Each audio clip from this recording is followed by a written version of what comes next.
Primal Fury is the third expansion for Age of Wonders 4 and adds a brand new culture, the Primal Culture.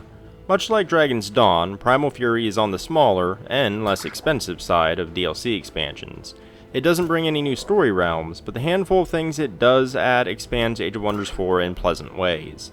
The Wolf update also launched for free alongside Primal Fury. While not directly part of the review, I'll go over a couple of cool changes contained in the update as well.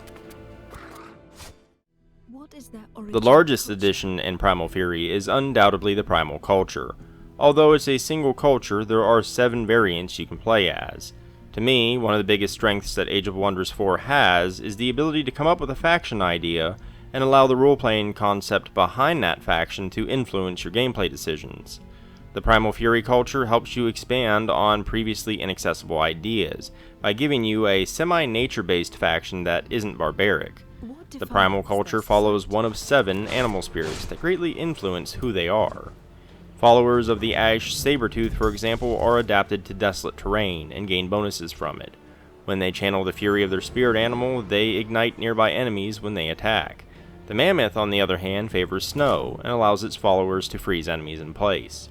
To put it in plain terms, a unit builds Primal Fury with each attack, and after 5 stacks it turns into an offensive boon that varies depending on which animal you picked. I've made pack-hunting wolves that follow the Sylvan Wolf, Jotun Frost Giants with the Mammoth Spirit, an evil Spider Queen empowered by the Tunneling Spider, and poisonous Toads of the Mire who follow the Mire Crocodile. The Primal Culture is just yet another tool you can use to shape the gameplay with your creativity. The Culture's units also work in pretty neat ways. The Darter, for example, has a shorter range than most ranged units, but can jump out of an enemy's zone of control and shoot them at the same time. The Primal Shield unit can tap into their fury to heal themselves. And the Primal Culture also gets a Tier 3 Spear unit, which is something that the roster has been missing. Finally, they can gain the ability to actually summon units of their Primal Spirit in combat, each of which has different strengths.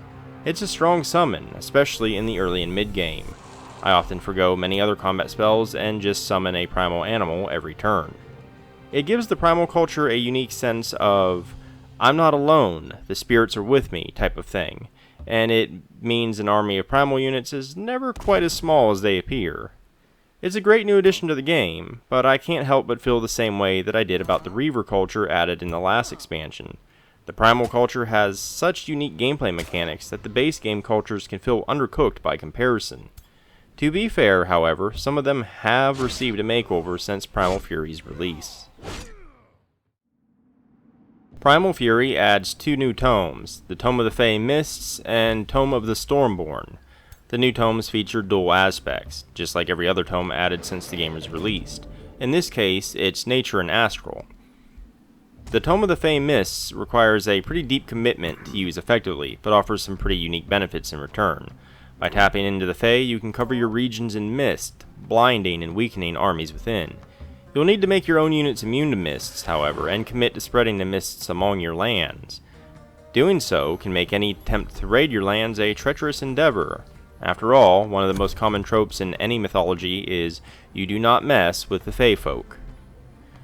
The Tome of the Stormborn, on the other hand, is a much-needed nautical-focused tome. It allows you to summon lightning storms and rain, improve your bounty from the sea, and transform your units with the serpentine bodies of the Naga, making them amphibious. The ocean side of Age of Wonders 4 has been one of its weaker elements, and the Tome of the Stoneborn is certainly a step in the right direction. Both new tomes offer unique units, spells, and advantages that further expand the choices you can make during the game, and that's pretty great. Primal Fury adds the Lupine and Goatkin forms, allowing you to make factions of wolves and goat people. Forms are purely cosmetic, but variety is always welcome. There are a variety of special mounts that you can give a faction through the trait system, and Primal Fury added 2 new exclusive mounts, elephants and mammoths. It also adds a few new standard animal mounts and some new animal wildlife you can encounter. I do have to voice my disappointment in the lack of new wonders, though. The game is called Age of Wonders after all, and wonders are a rather important aspect that's been lacking for a while. It feels like this would have been a really good opportunity to include some new nature-focused ones. Heck, I'd be happy if current ones were retold for more variety. Why does a den of spiders always add serpents to the Rally of Lieges, for example? It's a personal gripe, but one I'll continue to have for the time being. With every new expansion also comes a substantial but free patch that often retools aspects of the game. I have to applaud Paradox and Triumph Studios for continuing the trend, and there are a few things I want to touch on. One of the big ones is the new Ascension traits. Rulers that ascend in your Pantheon now have a choice of really cool Ascension traits to choose from, based on how they were played. They also keep their transformations, which is super cool. The hero system has been retooled to be less reliant on cities, and stacking heroes has been made less effective. Free cities have modifiers that dictate what type of units they might provide and transformations they can have.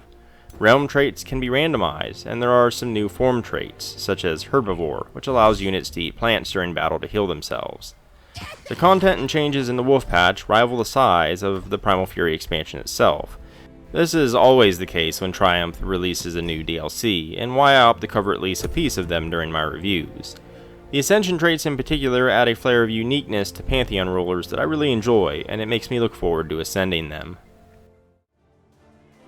Primal Fury is an excellent DLC for its asking price that further expands the sandbox nature of Age of Wonders 4, with a great new culture and 2 new tomes. Most of the additions beyond that, however, are largely cosmetic, superficial, or came with the free Wolf patch that dropped alongside the DLC.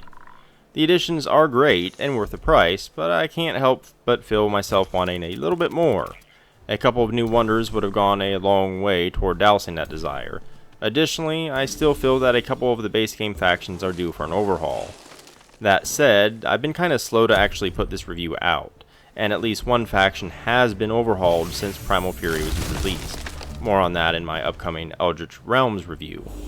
Regardless, I very much enjoy the Primal Culture and all the faction ideas it can help me bring to life.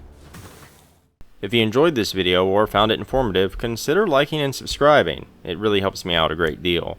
I've also left links in the description below, including to my website, where you can find the bulk of my written content, but also to my Ko-fi, Patreon, and more. But in any case, thanks for watching, and until next time.